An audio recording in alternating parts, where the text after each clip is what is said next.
It is now in order to consider amendment number 44, printed in Part B of House Report 113-117. For what purpose does the gentleman from New York rise?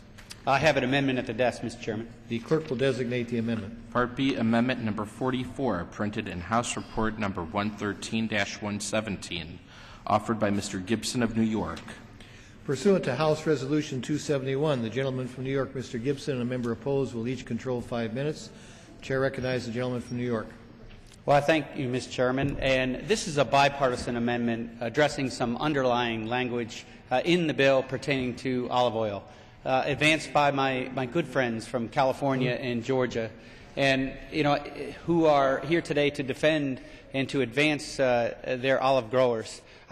They're very proud of them, and I just want to say how proud I am of their olive growers as well, and also to address fraud. And I want to also express my commitment to combating fraud as well.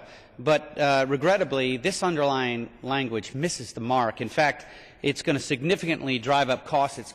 It's going to cost hundreds, in fact, thousands of jobs across America, including hundreds of jobs in my home state. I think it's important to focus in on what this underlying language does. We should face the facts that, at least at the moment, 98% of the olive oil that we consume in America is imported from overseas. And in fact, we've got hundreds of jobs in New York State that deal with that. But 98% of the olive oil imported, and the underlying language will require 100% of that 98% to be chemical and taste tested at the port. I mean, now you have about 5 to 8% that's spot checked. We're talking about going to 100%, and I don't even think the United States government has the capacity to do that. And I certainly would fear if it ended up with that capacity to do that. Look, the way that we should deal with fraud is strike this language. We should look to the FDA for standards. We did this in New York. We have standards in New York. The olive oil distributors are happy to are certainly complying with it. They were part of making it come about. But what we've done in this underlying bill, I want to make sure it's very clear that this is going to drive up costs for all of our consumers, millions of dollars according to the CBO, and we're going to end up crushing jobs. So with that, I want to reserve the balance of my time, Mr. Chairman.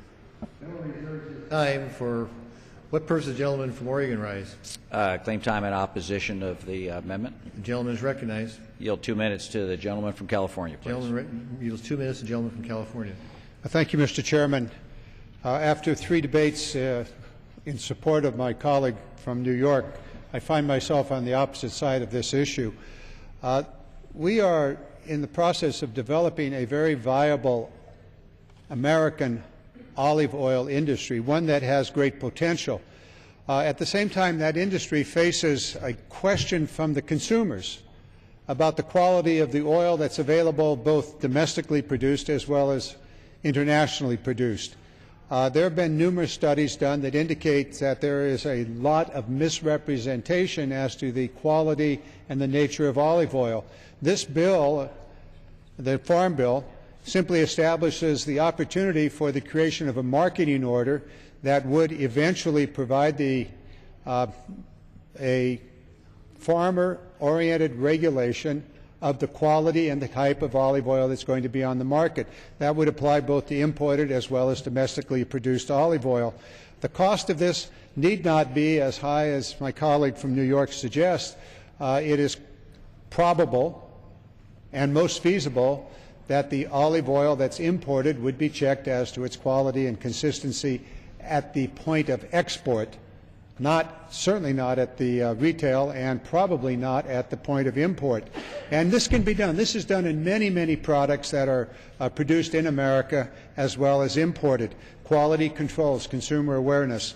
This is a very important bill for the domestic and nascent olive oil industry.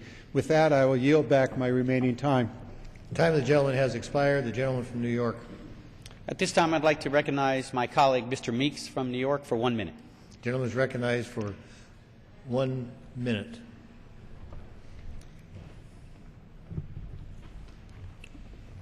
I thank the gentleman for yielding, and today I rise to demonstrate my strong support for this amendment. led by my colleague from New York, Mr. Gibson, to strike the olive oil price increase. This amendment is needed to stop the unnecessary increase in olive oil pricing. The unfair marketing order being considered would place heavy restrictions and burdens on the importation of olive oil. The United States is the largest importer of oil, importing approximately 95% of the olive oil Americans consume. The marketing order would result in tens of millions of dollars of costs for inspections a year, in turn raising the price of olive oil and making it incredibly expensive. The inspection would occur only when it is produced, not once the product enters the United States. This tax on American consumers will hinder trade and undermine our international trade relations. It is clearly a non-tariff trade barrier which will further complicate U.S. trade and export relations with our transatlantic partners. Just this week, the President has launched the Transatlantic Trade and Investment Partnership negotiations. This provision is against the spirit of the talks and trade with our largest trading partner. Currently, the European Union free trade talks would be compromised, resulting in the loss of greater U.S. exports. And I urge my colleagues to support this amendment to strike the olive oil price. Time of the gentleman has expired. The gentleman from Oregon. I'd like to yield 2 minutes to the gentleman from Georgia. The gentleman from Georgia is recognized for 2 minutes. Thank you, Mr. Speaker. I rise in opposition to this amendment. In this current farm bill, the olive oil provision will simply require that both domestic and imported olive oil be subject to the same labeling requirements. Let me restate that. The same labeling requirements for domestic and imported olive oil. Americans deserve to know that the product that is advertised on the label is the product that they are buying when they're pulling it off the shelf. And as the gentleman from New York stated, it is spot checked right now. Less than 5% of the 98% of the oil sold in this country is actually checked as whether or not it is labeled accurately. U.S. growers and ethical importers have a strong interest in developing this program of cost-effective solutions to ensure safe and high-quality standards for the consumer. And with that, I'd like to yield the remainder of my time to Mr. Lamaffa from California. The gentleman from Oregon has the time. I yield the remainder of my time back to the gentleman. The gentleman yields back his time to the gentleman from Oregon. Yes, sir. The gentleman from New York is recognized. Thanks, Mr. Chairman. I yield 1 minute to my friend, Mr. Hanna from New York. Gentleman from New York, Mr. Hanna, is recognized for 1 minute. I thank my friend from New York for yielding and for his work on this amendment. Mr. Chairman, I rise in support of this bipartisan amendment to strike the new trade barrier on imported olive oil included in this farm bill. This would place a new effective tax rate on olive oil imports, which hurts small businesses like restaurants, retailers, and especially consumers. It will seriously threaten good jobs in many communities, including my own. Roughly 98% of the olive oil consumed in the United States is imported. Only 2% is produced here. This new barrier would benefit a very small segment of the olive oil producers in very few states at the expense of all 50 states. CBO pegged the new olive oil regulation as a private sector mandate, an earmark effectively, potentially costing businesses and consumers tens of millions of dollars. Now is not the time to implement trade barriers with our allies as we begin new trade negotiations with the European Union. This amendment protects small business, consumers, and robust trade. I urge support of this amendment and yield back the balance of my time. Time of the gentleman has expired. The gentleman from Oregon. Yes, I'd like to yield the remaining portion of my time to the other gentleman from California, Mr. Lamaffa. The gentleman is recognized for 2.5 minutes. Thank you, Mr. Chairman. Unfortunately, I must rise in opposition to this measure from my colleagues from New York. In my family, olive oil was something that was very heavily used, being of Italian descent, and we purchased it locally in Northern California by vendors just right nearby. We'd always got top quality oil. And so I think we need to have that same opportunity for everybody across the country, not just the opportunity to buy the oil, but to know that the advertising, the labeling of it is correct. Unfortunately, much imported oil does not have to meet the same standards for labeling, either using European standards or ours, especially by the time it's shipped here. So what we're looking for is not knocking out jobs or knocking out imported oil or any of that. It's just simply the truth in labeling that people would expect.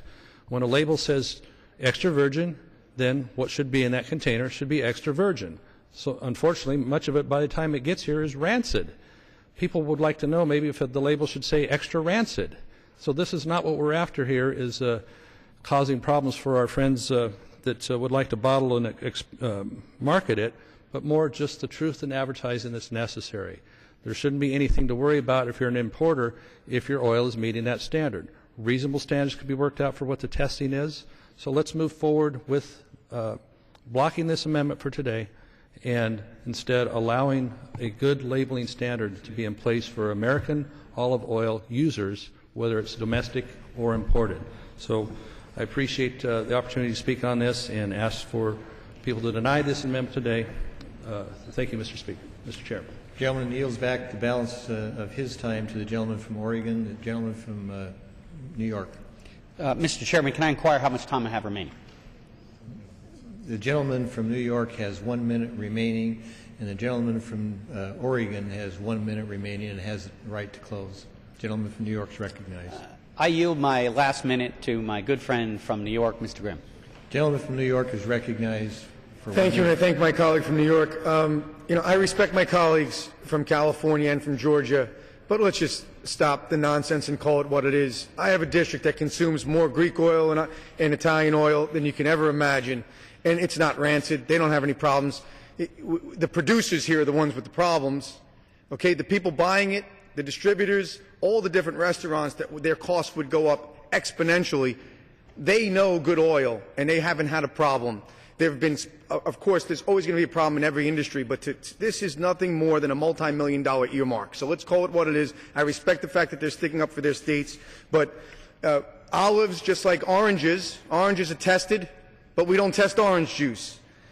Grapes are tested, but we don't test the wine. So we do test olives. We shouldn't be testing olive oil. It would be the only manufactured good tested as a commodity. That would be a mistake. And as the CBO, even the CBO says, tens of millions of dollars in cost. We can't afford that for our jobs throughout the country. We can't afford that for our industry. This is a specialty earmark. I respect the intent, but it is bad policy, and I would ask everyone to oppose. Thank you. Time of the gentleman has expired. The gentleman from Oregon. I yield 1 minute to the other gentleman from The California. gentleman from California is recognized for the last minute. Thank you, Mr. Chairman. This is a marketing order. The underlying law establishes a marketing order. A marketing order allows the producers to come together and decide how they're going to market their product. Do it in a way that sets up standards for their product. This is common across virtually every aspect of American agriculture. This is nothing new. When you have a marketing order that involves imported as well as domestically produced, those imports are also affected by the qualifications and the standards set on that marketing order. This is not new. In fact, virtually everything you'll find in a produce, including many of the products that were described a moment ago, are controlled by a marketing order. We're not exactly sure until the marketing order what kind of regulations and quality standards will be put in place. But once they're in place, then whether it's an imported or a domestically produced oil, they'll have to abide by the same regulations. With regard to the cost, this is not new either. This happens in virtually most of the kinds of commodities and products that are imported and produced domestically. We're not talking about something radical. Time of the gentleman has expired. The question is on the amendment offered by the gentleman from New York. As many as are in favor will signify by saying aye. Aye. Those opposed will say no. Opinion of the chair, the noes have it. Gentleman from New York. I request a recorded vote. Pursuant to Clause 6 of Rule 18, further proceedings on the amendment offered by the gentleman from New York will be postponed.